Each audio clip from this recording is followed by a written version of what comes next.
Group Message, for short, GM. Uso ngayon ang pag-GM. Sa hindi pa mga nakakaalam ng GM, ang GM ay ang pag-send ng text message sa 20 katao o higit pa. Nung una akong nakareceive ng GM, ang nilalaman nito ay ang lyrics ng kanta, quotes, "Good afternoon at eat your lunch, don't skip at text nyo ako kasi boring sa bahay." Sa baba, "GM, I love you, XOXO."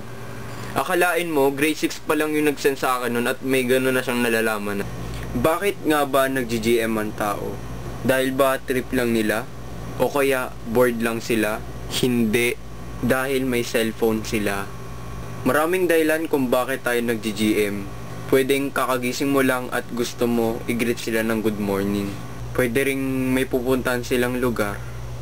On the way to MOA, Malunggay Olongapo Airlines, flight papuntang Dubai para bumili ng balot.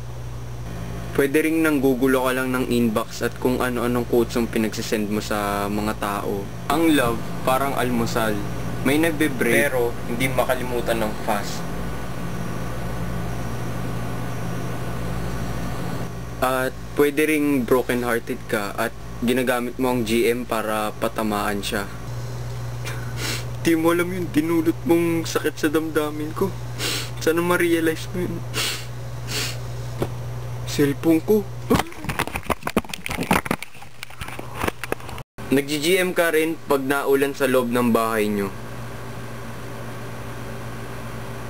At ito na ang pinakaayaw nating klase ng tao tuwing nag-GM. Yung mala MMK yung storya sa GM. Bawat detalye nilagay at pagod na pagod ka nakaka-scroll para lang basahin.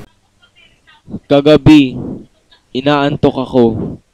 Papunta akong kusina para magtimpla ng kape nang biglang nadapa ako. Nakita ako ni Edgardo. Tinawanan ako. Umalis na siya.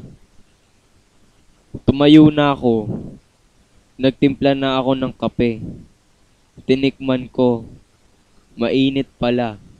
Inipan ko. Tinikman ko ulit. Mainit pa rin. Nilagyan ko ng yelo. Mainit pa rin. Nilagyan ko ng toyo. Lumamig na. May mas malala pa dyan. Yung mga taong umaabot na 10 beses nag-GM kada araw. Puro na lang pangalan nila ang nasa inbox mo. Siguro walang nagte-text sa kanya kaya GM siya ng GM. Huwag ganun.